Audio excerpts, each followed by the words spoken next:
倍返しならぬ付加価値の3倍返しがビジネスパーソンのキャリアアップの鍵ということで、今回お話をしていければと思いますね。付加価値の3倍返しって何でしょうねと、人材、財産の財の人材になるために考えるべきことということでご案内できればということですね。この財産の財っていうのは人材の中では会社の宝と言ってもいいかと思うんですけども、会社の中で非常に貢献をしている人という意味合いで捉えていただければいいかと思うんですけど、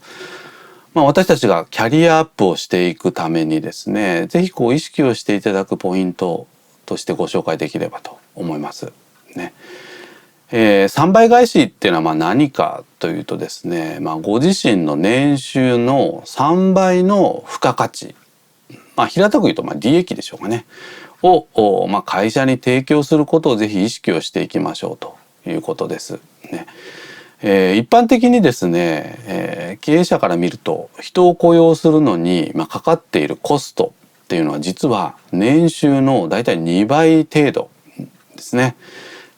もちろん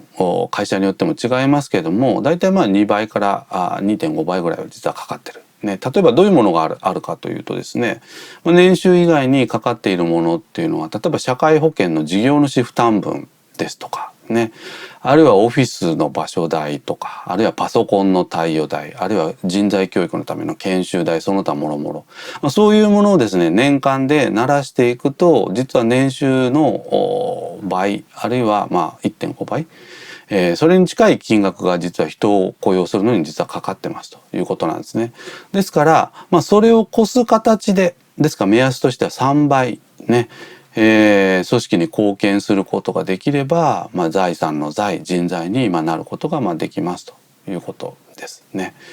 これは営業の方だったら分かりやすいですよね。営業部門の方ですと粗利で計算をしていけばいいかなと思いますね。あるいは間接部門の方、なかなかね計算が難しいというふうに思われるかもしれないんですが、ここをね計算するっていうのは実はポイントですね。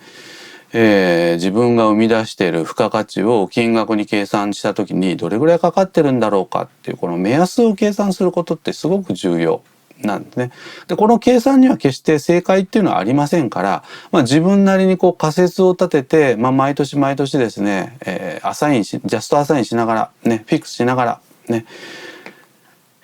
自分なりに調整をしながらですね計算していくといいんじゃないかなと思いますね。で利益とキャッシュっていうのは必ずしもイコールではないんですけれども、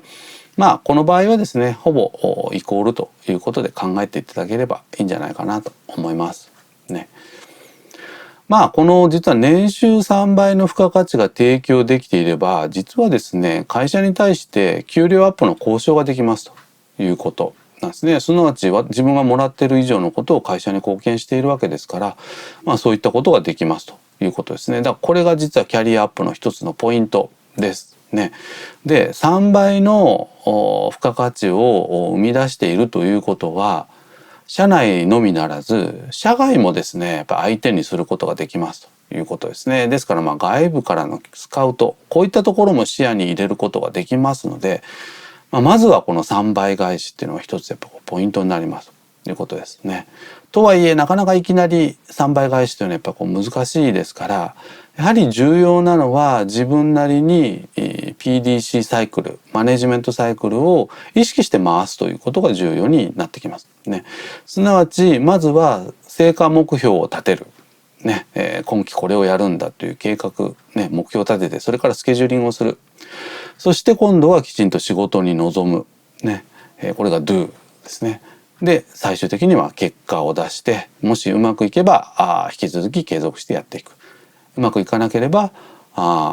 次どうするかということを考えると、このサイクルを地道にやっぱり回していくっていうことですね。で給料アップの交渉のみならず、もちろん役職ね、役割をもっと広くしてほしいとか、そういうところも含めてですね、是非率先して自分のキャリアは自分で築くということで、参考にしていただければと思います。